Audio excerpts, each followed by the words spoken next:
ദീപകം ഹൃദയോദ്ദീപകം ജീവദായകം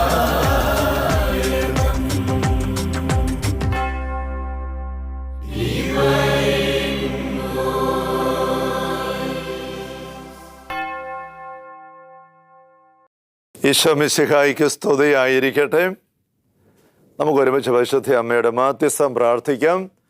ദൈവകൃപ നിറഞ്ഞ മറിയമേ, സ്വസ്തി, കർത്താവ് അങ്ങയോട് കൂടെ സ്ത്രീകളിൽ അങ്ങ് അനുഗ്രഹിക്കപ്പെട്ടവളാകുന്നു.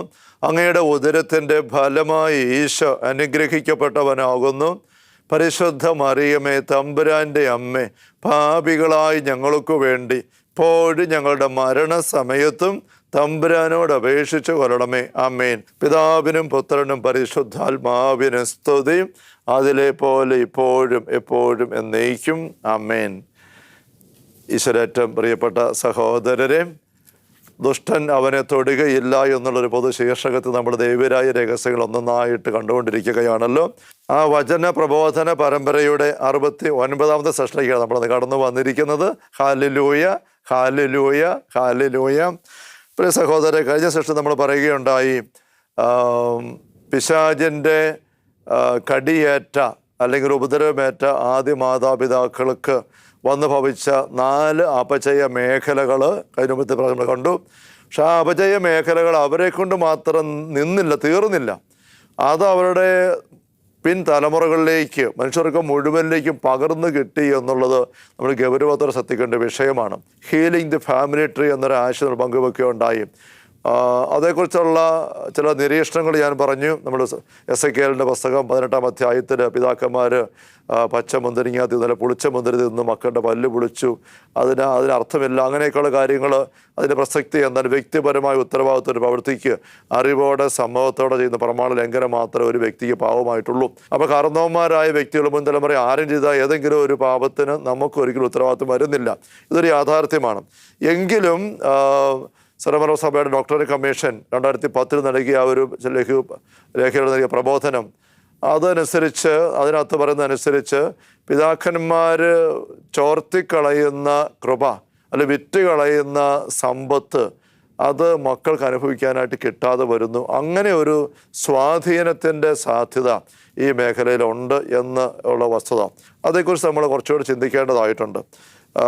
ഞാൻ ഒരു അനുഭവം നിങ്ങളുമായിട്ട് പങ്കുവെക്കാൻ ആഗ്രഹിക്കുകയാണ്. തൊടുപുഴയുള്ള Divine Mercy Shrine of Holy Mary എന്നുള്ളൊരു കപ്പേള നിങ്ങൾക്കറിയാമായിരിക്കും.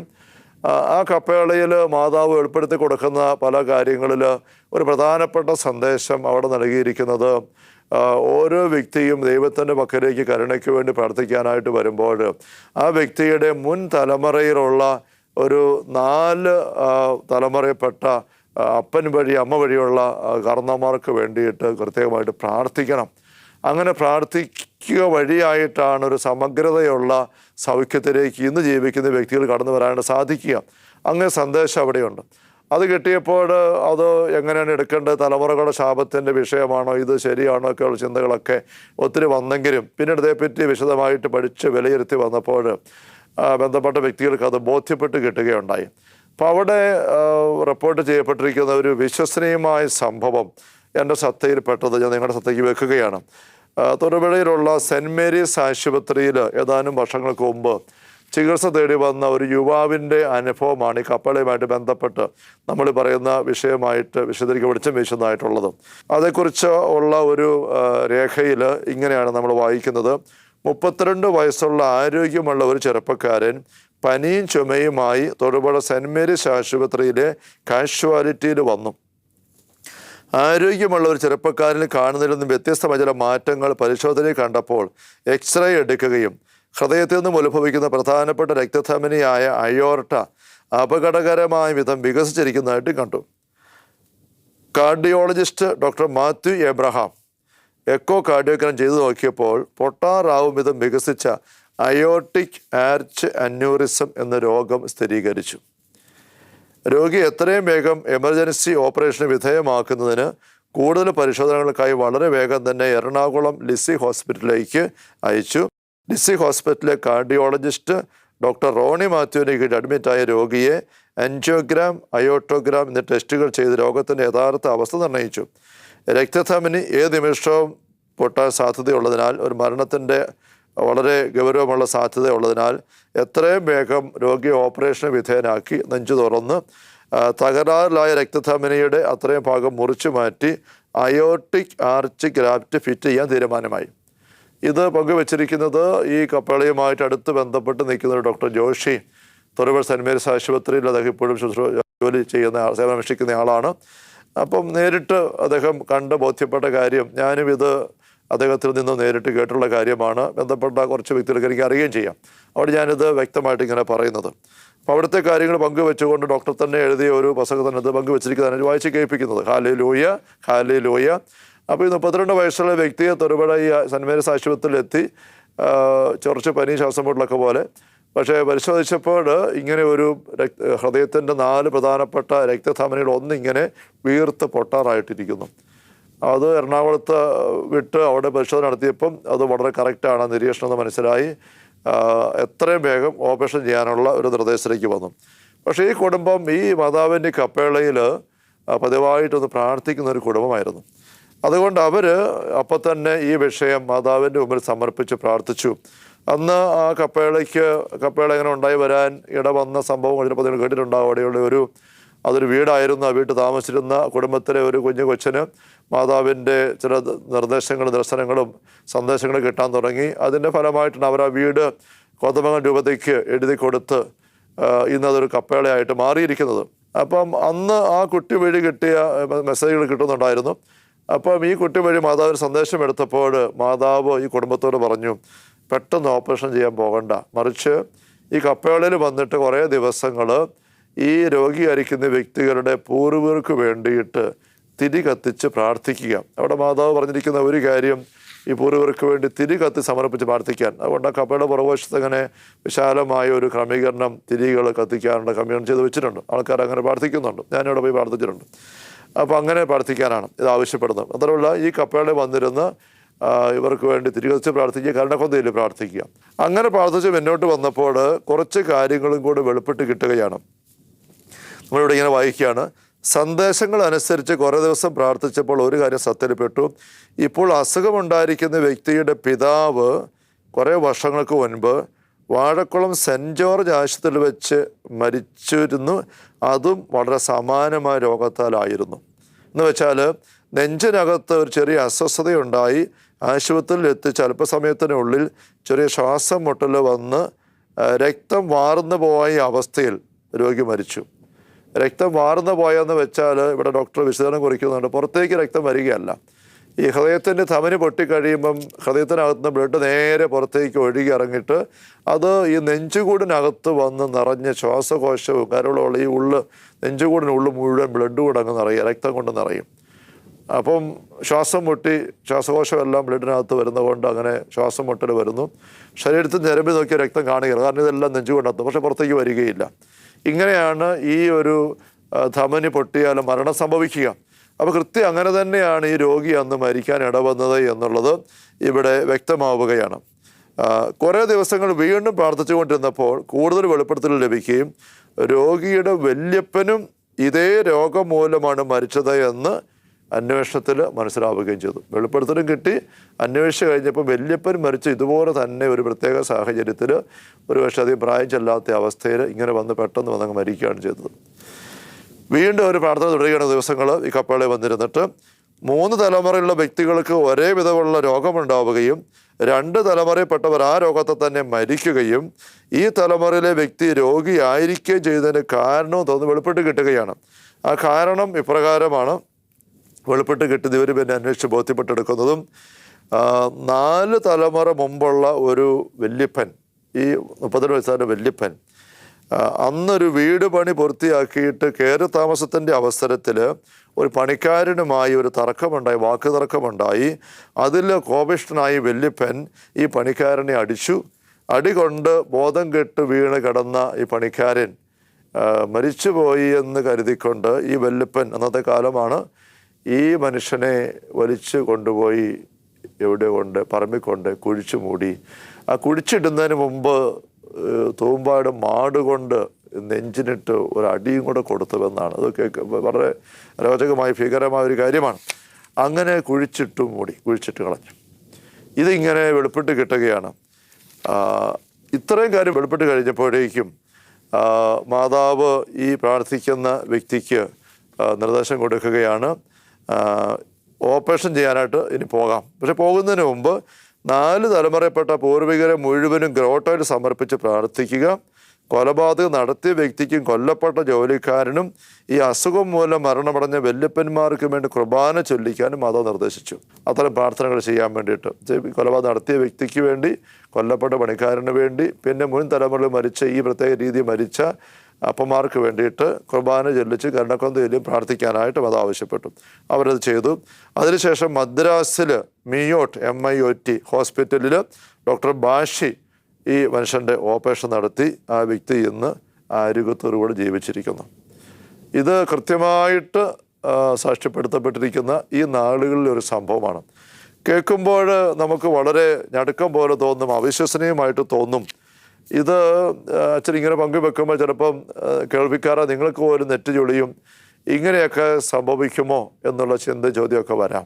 ഇങ്ങനെ സംഭവിക്കാം എന്ന് നല്ലപോലെ ബോധ്യപ്പെട്ടത് കൊണ്ട് തന്നെയാണ് ഞാൻ ഈ ഒരു സംഭവം ഇവിടെ ഇങ്ങനെ പങ്കുവെക്കുന്നത്. സമാനമായ സംഭവങ്ങൾ മറ്റു മേഖലകളിൽ ഇതുപോലെ തന്നെ മുൻ തലമുറകളിൽ പിൻതലമുറകളിലേക്ക് കൃത്യമായിട്ട് വന്ന് സ്വാധീനിക്കുന്നതായ സംഭവങ്ങൾ പലത് എൻ്റെ ഈ ചുരുങ്ങിയ കാലത്തെ ശുശ്രൂഷ ജീവിതത്തിൽ ഞാൻ കണ്ടിട്ടുണ്ട്. ഒരു വ്യക്തി എൻ്റെ പക്കൽ പ്രാർത്ഥിക്കാനായിട്ട് ഒരു പെൺകുട്ടിയെ കൂട്ടിക്കൊണ്ട് വന്നു. 10-20-25 വയസ്സുള്ള പെൺകുട്ടി. അവളുടെ വിഷയം അവൾക്കിങ്ങനെ കമ്പൽസറി ആയിട്ട് ഒരു പ്രത്യേക പെരുമാറ്റത്തിലേക്ക് നയിക്കപ്പെടുകയാണ്. ആ പെരുമാറ്റം എന്ന് വെച്ചാൽ നമുക്ക് പൊതുവായിട്ട് പറഞ്ഞു കഴിഞ്ഞാൽ ഞടുക്കമുണ്ടാക്കുന്നൊരു പെരുമാറ്റമാണ്, കേട്ടിക്കാൻ സുഖമുള്ള കാര്യമല്ല. ആ കുട്ടി തന്നെ പറഞ്ഞ് ബോധ്യപ്പെട്ടതും മാതാപിതാക്കൾ കൃത്യമായിട്ട് സമ്മതിച്ച കാര്യമാണ്. ഈ കുട്ടിക്ക് ഒരു പൈശാചിക ആവാസമുണ്ട്. ഈ ആവാസത്തിൻ്റെ ഒരു പ്രേരണ വല്ലാണ്ട് വരുമ്പോൾ അവൾ ചെയ്യുന്നത് ആണിയെടുത്ത് അവളുടെ തലയിലേക്ക് വെച്ചിട്ട് 1 കിലോ 2 കിലോ കട്ടി, ത്രാസിന് ഉപയോഗിക്കുന്ന കട്ടിയുണ്ട്, അതെടുത്തിട്ട് തലയ്ക്കിട്ട് അടിച്ച് കയറ്റാൻ നോക്കുകയാണ്. ഇത് ഈ കുട്ടി തന്നെയാണ് ഫോണിൽ സംസാരിക്കുന്നത്. കുറേ മാസങ്ങൾക്ക് മുമ്പ് കേട്ടപ്പോൾ തന്നെ ഞാൻ അവരോട് വരാൻ പറഞ്ഞു, മാതാപിതാക്കൾ കൂട്ടിക്കൊണ്ട് വരാൻ പറഞ്ഞു. ശരിക്കും അവർ അതിനു മുമ്പ് ഇതിൻ്റെ ചികിത്സയ്ക്ക് വേണ്ടി അത് 10-13 വർഷമായിട്ട് ഈ ഒരു പീഡയിൽ ആ കൊച്ചു നീങ്ങുകയാണ്. പക്ഷെ അവളിത് മാതാപിതാക്കന്മാരും അറിയിക്കാതെയാണ് ഇതിങ്ങനെ ചെയ്യുന്നത്. ഇങ്ങനെ അടിച്ചു കഴിയുമ്പോൾ ഇതുവരെയും തലയോട് തകർന്നില്ല. ദൈവത്തിൻ്റെ സംരക്ഷണം ഉള്ളത് കൊണ്ട് നന്നായിട്ട് ജീവിക്കുന്നൊരു കുടുംബമാണ് ഇവർ. പക്ഷെ എങ്ങനെ പെരുമാറുന്ന അറിഞ്ഞുകൂടെ. ഇപ്പം ഇങ്ങനെ ചെയ്ത് കഴിയുമ്പോൾ അവൾ പിന്നെ നിലത്ത് വീണ് കിടന്നിച്ചിട്ട് വല്ല കല്ലിലോ വല്ലതും കൊണ്ട് തല ചേർത്ത് വെച്ചിട്ട് അങ്ങനെ പെട്ടെന്ന് ബോധം കെട്ട് വീണ് തല തട്ടി മുറിഞ്ഞതാണെന്ന് അപ്പനെ അമ്മയും ബോധിപ്പിച്ച് അങ്ങനെ നീങ്ങുകയാണ്. നല്ല വിദ്യാഭ്യാസമുള്ള കുട്ടി. അവൾ എന്നെ ഫോണിൽ വിളിച്ചൊരിക്കൽ സംസാരിച്ച് പറഞ്ഞാൽ ഇത് സംഭവിക്കുന്നത് എനിക്ക് നിയന്ത്രിക്കാൻ പറ്റുന്നില്ല. ഇത് കേട്ടപ്പോൾ ഞാൻ വരാൻ പറഞ്ഞു. അപ്പോൾ അവൾ പറഞ്ഞു, ഞാനൊരു വലിയ ആശുപത്രിയിൽ 3-4 മാസമായിട്ട് സൈക്കാട്രി ട്രീറ്റ്മെൻറ്റിലാണ്. ഒരുപാട് മരുന്ന് കൂട്ടി കഴിച്ചു വന്നിട്ട് ഒരു തരത്തിലും അച്ഛാ എനിക്ക് ഏറ്റ് നിൽക്കാൻ പോലും ഊരില്ല, ഒരു മാറ്റവും ഇല്ല, എന്നെ കാണിക്കണമെന്ന് അറിയത്തില്ല. പക്ഷേ ഇത് അച്ഛാ കാര്യം ഇതാണ്, മരുന്നിൻ്റെ വിഷയമല്ല, എനിക്കിതൊരു പൈശാചിക പീഡ അച്ഛനെ സഹായിക്കണം. ഞാൻ വരാൻ പറഞ്ഞിട്ട് വന്നു കഴിഞ്ഞ് ഞങ്ങൾ പ്രാർത്ഥിച്ചു. ഒരു വിടുതലിൻ്റെ ഒരു ഘട്ടം പൂർത്തിയായി. പിന്നെ ബാക്കി ചെയ്യാനായിട്ട് നേരം കിട്ടിയില്ല. അപ്പോൾ അതിനകത്ത് വെളിപ്പെട്ട് കിട്ടിയത് ഇവരുടെ 4 തലമുറ മുമ്പുള്ള ഒരപ്പൂപ്പൻ ഇവർ ഒരു പ്രത്യേക സാഹചര്യത്തിൽ നാട് വിട്ട് ഒരു മലമ്പ്രദേശത്ത് പോയി, കേരളത്തിന് പുറത്താണ്, അങ്ങനെ പോയി താമസിച്ച ഒരു കുടുംബമാണ്. അന്ന് അവർ കുടിയേറി പാർത്തപ്പോൾ ആ പ്രദേശത്തെല്ലാം അല്ലാത്ത എന്തോ ഭയപ്പെടുത്തുന്ന ദുസ്വാധീനങ്ങളൊക്കെ ഉണ്ട് എന്ന് അനുഭവത്തിൽ കണ്ടപ്പോൾ അതിന് പ്രതിവിധി തേടി. അന്ന് അവിടെ പള്ളിയും പട്ടക്കാരും കാര്യങ്ങളൊന്നുമില്ല. അന്നത്തെ അപ്പൂപ്പൻ ചെന്ന് ചെയ്തത് ഇങ്ങനെയുള്ള ആഭിചാര കർമ്മങ്ങൾ ചെയ്യുന്ന ഒരു കുടുംബത്തിൽ ചെന്നിട്ട് അവിടുത്തെ കാരണവരെ കണ്ട് കറിഞ്ഞപ്പോൾ അങ്ങേര് ആഭിചാരം ചെന്ന് 4 ആണി കൊടുത്ത് വിട്ടു എന്നാണ്. അത് ഇവർ വീട്ടിൽ കൊണ്ട് തറച്ച് വെച്ചു. അതോടെ അവർക്ക് കുറേ അന്നത്തെ വിഷയങ്ങളൊക്കെ മറികടക്കാൻ സാധിച്ചു. ആ അപ്പൂപ്പൻ തൻ്റെ ഇടത്തോടെ നടക്കുമായിരുന്നു പറയണം. ഇത് ഞാൻ പ്രാർത്ഥിക്കുമ്പോൾ ഈ പെൺകുട്ടിയിലെ അരുവി തന്നെ വെളിപ്പെട്ട് പറഞ്ഞ കാര്യമാണ്.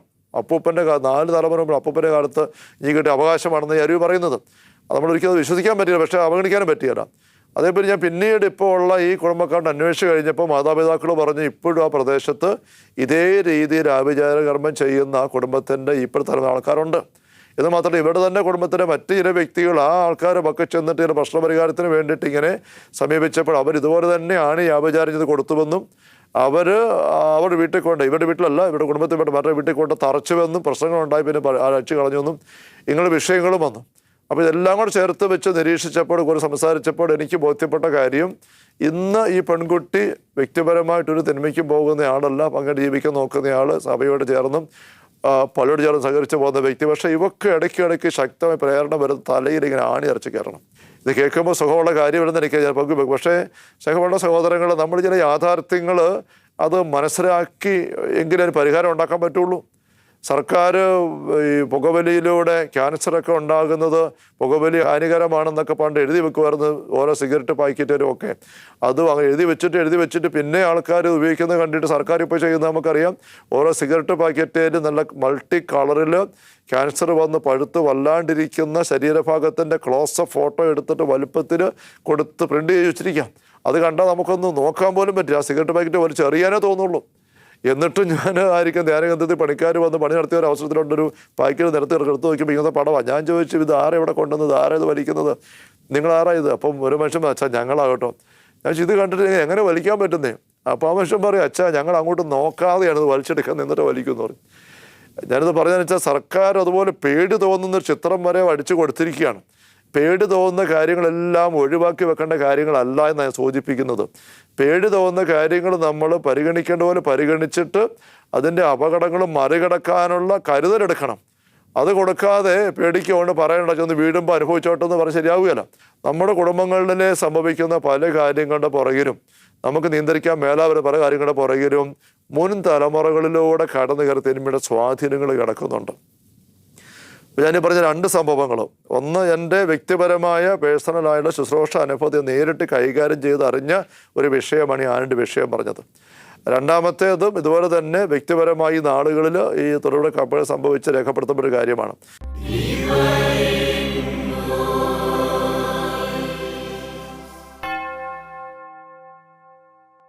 ഒരു പതിറ്റാണ്ടിലധികം ഗുഡ്നസ് ടിവിയോടൊപ്പം ആത്മീയ ജീവിതയാത്ര നടത്തിയ പ്രിയ പ്രേക്ഷകർക്ക് മുമ്പിൽ സാഭിമാനം സമർപ്പിക്കുന്നു. OTT പ്ലാറ്റ്ഫോമായ ആമസോൺ ഫയർ സ്റ്റിക്കിൽ ഗുഡ്നസ് ടെലിവിഷൻ ലഭ്യമാകുന്നു.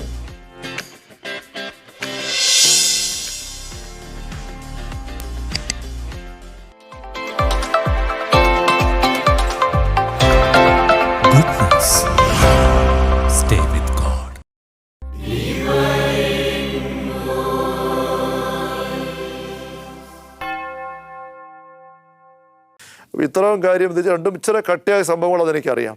പക്ഷെ അത് ഞാൻ പറയുന്നത്, നമുക്ക് ഇതിൻ്റെ സാധ്യതകൾ നമ്മുടെ കുടുംബത്തെ ചില പ്രത്യേക പെരുമാറ്റ അനുഭവങ്ങളുടെ പുറകിലുള്ള പരിഗണിക്കേണ്ട വിഷയങ്ങൾ, അതേക്കുറിച്ചൊക്കെ ഗൗരവത്തോടെ പരിഗണിക്കാനുള്ളൊരു ബോധ്യം സ്നേഹമുള്ള സഹോദരങ്ങളെ നിങ്ങൾക്ക് കിട്ടണം.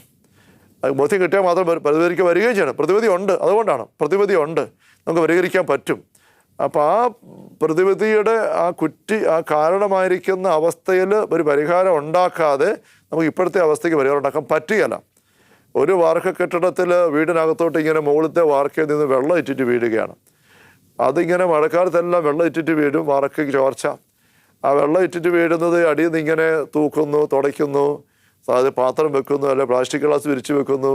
എന്നാൽ ഇത് വെള്ളം വേണ്ടിക്കുക. അങ്ങനെ കുറച്ച് വീണുമ്പോഴത്തേക്ക് അവിടെ എല്ലാം പായൽ പിടിച്ച് നിറം മാറി വൃത്തികേടാകുന്നു, നിലമെല്ലാം നനയുന്നു. അപ്പോൾ ഇത് പരിഹരിക്കാൻ എന്താ മാർഗം?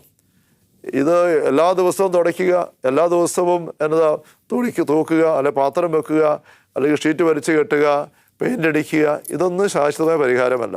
ശാശ്വത പരിഹാരം എന്ന് വെച്ചാൽ മുകളിൽ ഈ വെള്ളം കെട്ടിക്കിടക്കുന്നുണ്ട്, മഴ പെയ്യുമ്പോൾ ആ വെള്ളം മുഴുവൻ പോകുന്നില്ല, അതാണ് വിഷയം. മുകളിൽ വീഴുന്ന വെള്ളം കെട്ടിക്കിടക്കുന്ന അവസ്ഥ ഉണ്ടാവരുത്. കെട്ടിക്കിടക്കുന്ന വെള്ളം മുഴുവൻ കളയണം.